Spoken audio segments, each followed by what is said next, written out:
Hello and welcome to a very special episode of KritzKast, mainly because we're in video. First time that we've ever done this. You noticed in the last episode we didn't have any emails because we kind of kept them aside because we're going to go through them now. I say we because I've got these two fine fellows with me today. Oh, hi everybody, my name is Agro, I'm a pyro and I'm currently not drinking anything, but then that really doesn't matter because it's all about the emails today. And together with me and him, there's also this guy, or that guy over there. Hi, I am Postman Pat, and I guess I'm a scout, and I am drinking some Smithwick's. Very nice stuff. Just try and get an English person to pronounce it, it's kind of funny. Smithwick's. A what? A Schmithwick's? Smithwick's. Can you read that? Smithwick's. Are we doing product placement now? Is that what we're doing? Yeah, just a little bit of product placement. Okay.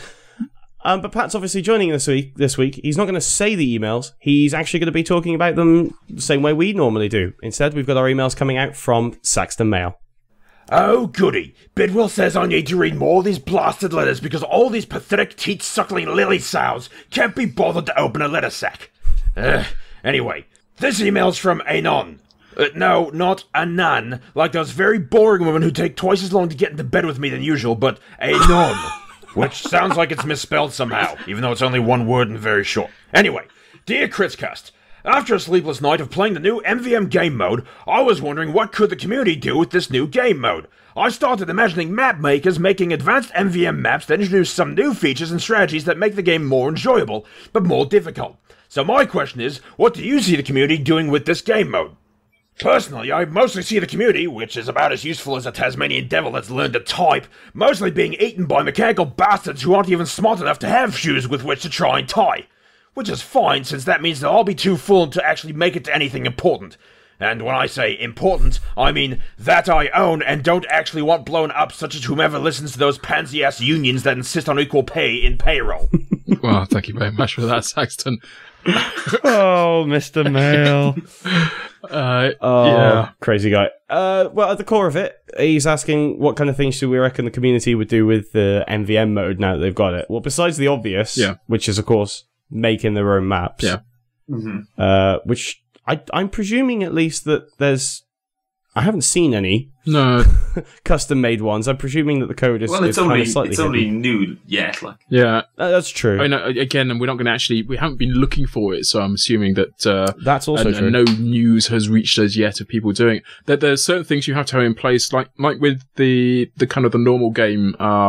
If you introduce bots to it, the bots need to travel through a certain path. It's called like a nav or something, or like a navigational path for the bots, and that exists. I mean, again, talking about the HLDS emailing website stuff, that exists. I mean, people have been mucking around with that, trying to like mix and match stuff and just kind of break it, play with it. Also, we talked to a guy called Flaming Sarge, who I know that he is responsible for a whole bunch of stuff in source mod. And he he has worked or tweaked and played with the tank to try and insert it into other maps. And it just kind of trundles around the other map. It'll actually try and get to the final like spawn point, but it won't do anything when it gets there. So it'll just get there. So yeah, I think that is the most pointless addition to a map ever. It's just this thing that takes a lot to kill and does sweet fuck all. Yeah. So in terms of the kind of community mucking around with it, yeah, they're definitely doing that. I think the question is more sort of whereabouts. What's going to happen with MVM? Is there going to be... I mean, I'd love to see sort of some of the maps look like they'd be really easy converted into, like, Koth maps. I'd love to see... I was going to say the other way around. What? I was going to say maps that already exist might be quite... Some more than others might be quite easy to convert it into MVM, especially payload maps. If you take away the payload card and it just gives them that path... you know. Yeah. No, okay, so just back to the tank thing for a second. Instead of, if you had the tank instead of a payload cart, you could actually have a payload map that could, at certain points, go in different directions. Ooh. So instead of following one fixed path that's constrained by the map maker, either maybe the attacking team could have some way of diverting the cart, or the defending team could have some way of diverting the cart. You could do that with payload anyway, though. You could just have a track which has loads of junctions on, and say you have this capture point captured, or flip this button here, or whatever, it goes down a different path. That's. In fact, I'm fairly certain there's a map there's already out there that definitely does one something to that effect. Two Fort. Okay. Two Fort. There's a mod for Two Fort that allows yes. the train to travel through lots of paths. Lots of different because there's so many different paths to go In fact, through it's a really cool map because in the beginning it sort of demos what's going to happen. There's a little model train set that the cart sort of goes over the spawn area. You can flick the flag over and it changes the direction that the train set goes in, which is a really sweet way of doing it. So I'm not sure that's a new thing. And the other thing, if you kind of try and take a standard payload map and make it into an MVM map, think about a tank again, and that tank is huge. And there's so many sort of low-hanging like walkways that it's got to try and sort of squeeze down into. Maybe like an ultra small tank, a tiny tank. You can have a tiny, like a really solid tiny tank. Think about the giant robots is the problem because, like, for example, the first one that rang into my brain was Badwater Basin, but the problem with that is the first tunnel because the giants are just not going to go through there. They're not going to go through there. Flat out, they're not going through there. But even take the second half of that map, that would be quite cool. The thing is, even in the MVM maps, the robots don't go in the same way, so the giants could just go over the top. That's right. Decoy. Decoy has all of the kind of the like huts and stuff. Decoys all over the place. The scouts run through, but the giants follow the main outside path. So I think if there's going to be a conversion, it's going to be converting maps that are primarily outside with a few internal bits to run around. So I think Badwater is actually a really, really good example. Just had a thought, actually. What I'm actually kind of hoping people will do is invent new types of robots.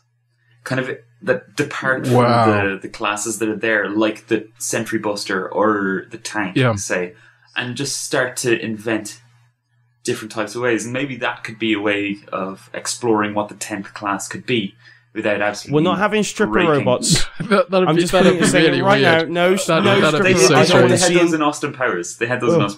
I don't want to see any internal circuitry in my game. Yeah. No, it could be interesting though. Like you say, the stripper robots. You've got all of the stuff that the community's made, like the guard dogs, and all of those sort of interesting sentry guns. And I mean, there've been so many sort of creative people producing stuff. That like items, not necessarily items, but actual like characters. It'd be great to see them like robotized. Oh god! And speaking of why do I see it as man versus woman? The engineer doesn't have a representation on the robot side at all. No, but that's because it's pretty damn difficult to have a persistently advancing engineer that's threatening. Well, we put down the mini. Then that opens it for kind of mini sentries or moving sentry guns, that kind of thing. So moving maybe, but for the most part, I don't know. There's a reason they didn't put them in. And if Valve can't figure it out, then it's going to take a lot for us lot to figure it out. Well, and actually, if you think about it, having a medic that heals robots is silly. They should have an engineer as the healer for the robot side. Okay. I'll give you that one. Okay, fair enough. Okay, all right. I got you. I think it's time to move on and see what else Mr. Mail has. This email's from someone named Lo-Fi Longcat. That sounds like some kind of pun or something. You with the keyboard. I realize that's quite a lot of you, but anyway, all of you with the keyboards, get over here so I can punch you for reasons I don't understand. Wait, that's what happens half the time regardless. Moving along. Dear KritzKast, with Pyromania having been out for a while, the new Triad weapons and map, plus now that MVM is out with 3 whole new maps, do you think that Valve are giving the community too much in too little a time span? I personally am still getting to grips with the stats for the Triad weapons and Kong King. Thank you for reading my email. Yours, Lo-Fi Longcat, open carrot 3. I don't get it. Anyway, I have a problem with it, especially considering that they're giving most of this stuff away for free. My merchandise, which I lovingly and painstakingly told Bidwell to order the signs, boffins, and solos we generate, being given away for free from a plumbing supply company. I know they're breaking some laws somewhere. I know each individual sale of my weapons breaks at least 3. 4 if you include the pheasant and blasted trafficking laws. Wow. They're just like an insight into Saxton's life. You just, didn't want to know this stuff. Oh, I think we might have lost He doesn't really have an objection with the constant onslaught of robots, attacking his factories or anything. Well, they're not really his factories, are they? They're decoys. That's fun for him. Yeah. That's true, actually. Just gives him an excuse to wake up in the morning and punch. But yeah, a good question actually. Do we think, because we've had Pyromania, we've had the Triad stuff, and MVM. I mean, the Triad stuff and MVM, there was no breathing time in between it at all. Yep. It was almost like they were one update. You know, and obviously the Pyromania stuff planted stuff that started off the whole MVM ARG and all the rest of it. But considering how big a gap there was, I I would have preferred it if they had split it up over the year. Obviously, there's reasons that they haven't done it over the whole year. Probably time and money and all the rest of it. But, you know, it would have been preferable, I think, to have it over a longer period of time. Definitely. Because we were just kind of coasting through. We've kind of, KritzKast, we always talk about and welcome to KritzKast. This is a new update, and let's talk about that. And something else has happened over here, and let's talk about this. And we kind of lose track of the fact that many other games don't have weekly updates. That is true. That is very true. So when we get kind of like this sort of sense of this is most people's enjoyments of games, and this is our kind of enjoyment of this game that's constantly changing. And we really need to lock it back down and say, well, actually, the stuff that we've had has been great, and it has been coming out sort of in bits and bobs throughout the year, and there has been community content introduced into the game, items and whatever hats. And now we're in a position where we've been sort of almost, this shit has hit the fan in terms of just sheer content that's come right at us. So I think that the time that everything came out in, the timing of things coming out was very tight, very close together. But that's fine. That's how other games do it, though. Like you were saying, we don't have weekly updates. We have weekly updates. Other games don't have weekly updates. They just have one massive update every year or two. After 3 months or whatever. What happened to me was over the summer, I think it was the Triad update. I was busy that weekend, so it just totally passed me by, and I kind of went away, came back to the game, and there was new weapons there, and I had no idea where they came from. Just none. Wow. Because, I was away from my computer for, I think, 3 or 4 days, and there was all it takes. All this new content, and I hadn't a clue what was going on. Yeah. So... yeah, it's like they're coming really thick and fast over the summer. Like maybe, and of course the with Halloween coming up as well, they're probably going to be something else on the horizon. So it's not like they've just dumped it all on us and now they're going to ignore us. No, I mean, with Dota 2 and with CSGO and whatever other projects they've got coming out, I think that what's happened with the TF2 stuff is that they've kind of found that we've got a bit of space now. We've got a week where nothing's going to happen in any of other games. Let's get this content launched out so that we can create a space to work on other things.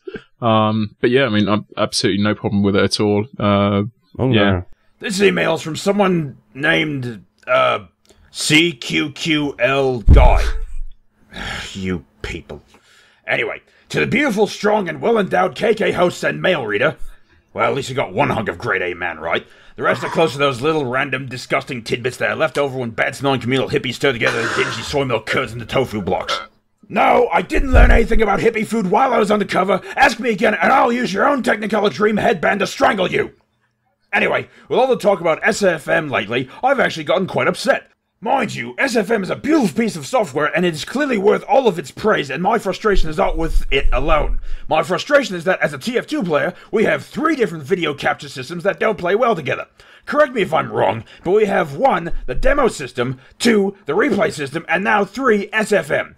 I know for a fact that the demo system and the replay system don't play well together unless you use third-party software, and even then, it's not what you want it to be. SFM, as awesome as it is, doesn't seem to allow for .dem files, nor does it see what it's in your replay system. So, KK, please, correct me or tell me why.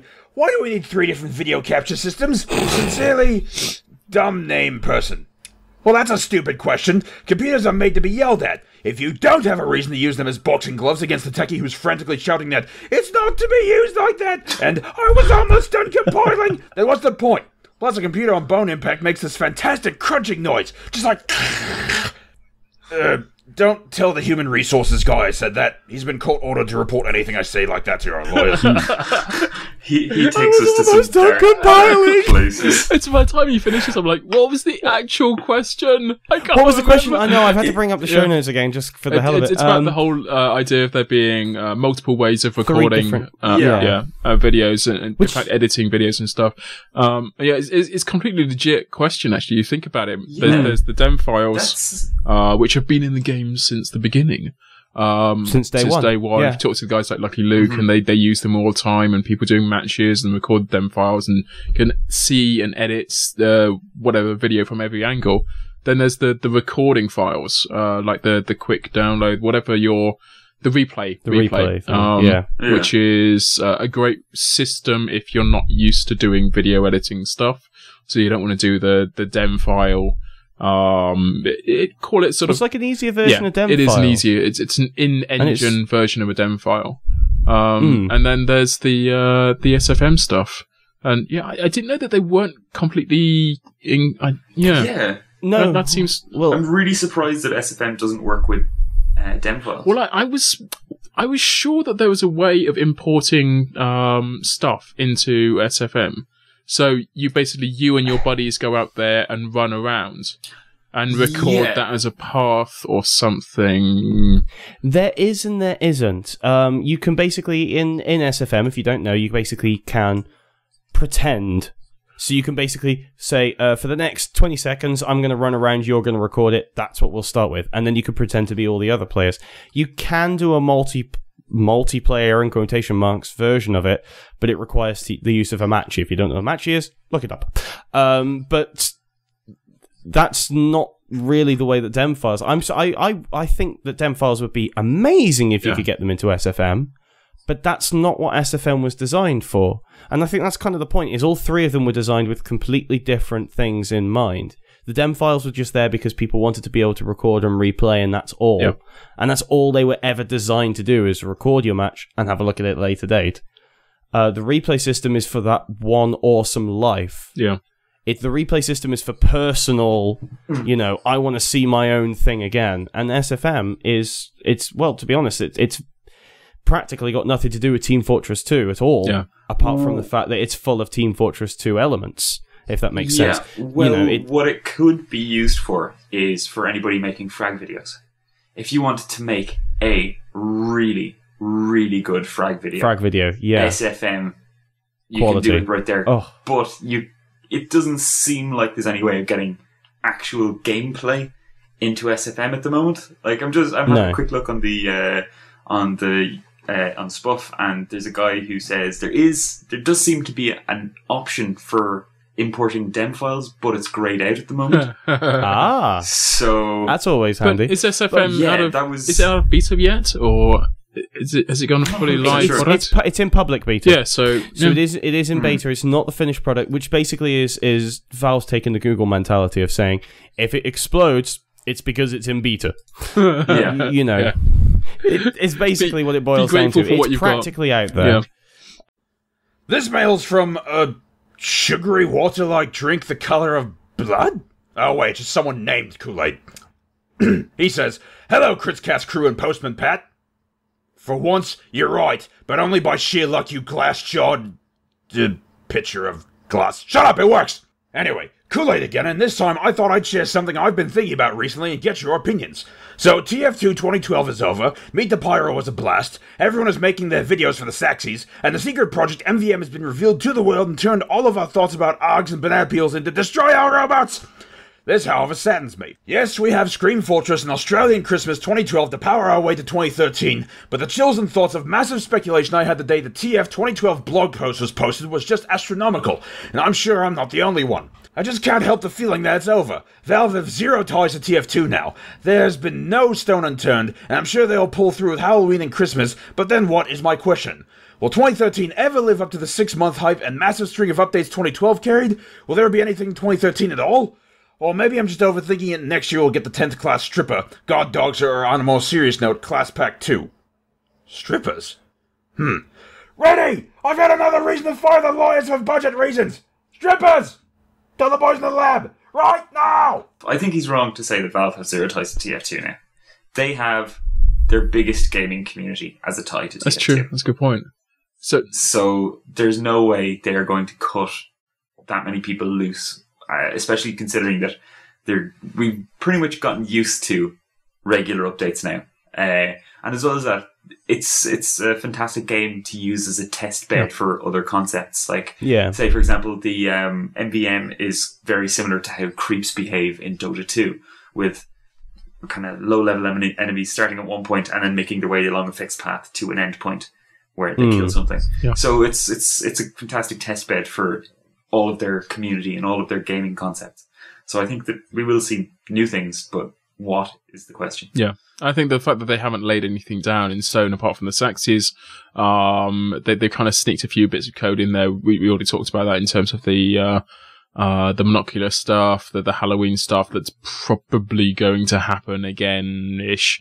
Maybe a slight tweak to that. So I think that there will be new things. And maybe this is a question we need to be asking Robin Walker and the guys over at Valve. Is there going to be any new stuff? It's a perfectly valid point. But yeah, you're perfectly valid. You're right. Guys, it's not going to end. Is there going to be new stuff? Yes, is there? Mr. Walker, sir. Is there? I think they're probably just not going to announce anything because they have the ability to change their minds. Yeah. They probably have got some stuff planned, and if it gets to a certain point and it goes, that was a really stupid idea, that's going to break the entire thing. Well, it's a good job we didn't announce it. Yeah, and if you guys down there want to leave some sort of, I'm sort of down there in the box down the bottom, right? Your reply. The subscription box is over there somewhere. I don't know, but down there, send us in what you think is going to be coming in 2013, and maybe you too will be lucky enough to appear on KritzKast Saxton Mail. We haven't actually named this yet. Anyway, so I think it's time to turn to Saxton and see what he has coming up for us now. This email is from someone named Artem. He says, if you could take any weapon from any class and give it to another class, what would you choose? That's the entire email? Oh, thank you, Artem. I won't punch you if I ever see you in the street. Anyway, I'd give the stripper a candy cane. I'm just joking. I'd give them myself. I'm the most powerful weapon in existence, after all. Wait, maybe I don't want to give that much power to them. But then I wouldn't get to sleep with them. Tell the boys in the lab that the first stripper that rolls off the line gets me as their birthday present. What do you mean they won't have souls to kill? That's why we're dealing with these robots in the first place. Just give them souls. They're tradable commodities, right? That's disturbing. What does the Saxon reckon that all things are tradable all strippers are inanimate objects? Whoa. Both inanimate and tradable. Way to objectify women there. Or men. Yeah. Men can be strippers too. Sexist male. Anyway, I have a very quick and simple answer to that, which is I would pass the flamethrower to the spy. What? Just think about it. I go invisible. Actually, no, a bit better. Have the back burner for the spy. I go invisible. I get behind your entire team. I burn your entire team. I am now your team. Wow. Okay, that's kind of spooky. Simple enough. That's actually sort of terrifying. I think maybe I would give what's my most feared foe as a pyro? I really hate snipers. I'd give them the axe in exchange for pretty much anything that they carry, because the fireman's axe is pretty much useless. I would just like to see them struggle along with a useless weapon. That would make my life more enjoyable. Like their submachine gun. Yeah. Actually, I suppose it has uses. Submachine just gun, nobody has figured out what they are yet. Sounds awesome. Yeah, I know. Want that gun. It doesn't do any damage, but I want that gun. I actually haven't used it since I got something to replace it.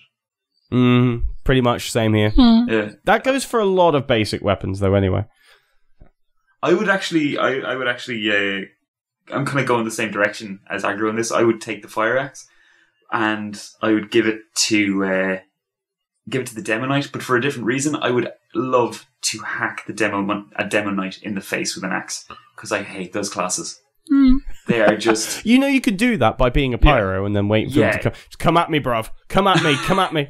You know, that's one way to do it. But just permanently lodge it in there. Just give it to him blade first. In the face. Give it No. Awesome. Anyway, thank you very much for listening, and I'm sure that you have your own responses to Saxon Mail. What am I doing the close for? Tempest, it's your cue. Yeah, this is my job. So, I'm sorry, man. I'm like halfway through. I'm like, okay, I'll relax. I'll let you do it. But no, this is fine. Yeah, if you want to have your emails read out to us, it's mail@kritzkast.com, or just go to kritzkast.com and click on Contact Us, and you'll be able to get to us directly through there. Tune into the main show, though. This is only a little extra that we've been done this week. Hopefully, if you guys like it, we'll do some more of them. Put your comments below, and of course, click on the subscribe button. I don't know if I'm pointing in the right direction at all, but hey, just click on subscribe to hopefully see more of this kind of stuff and more. Hopefully, fingers crossed, more video content from ourselves. But go over to KritzKast.com and download the actual audio episodes where we discuss everything that happens in a weekly basis of Team Fortress 2. Everything from the updates to community stuff to maps to... Well, there's too much to explain in one little short bit.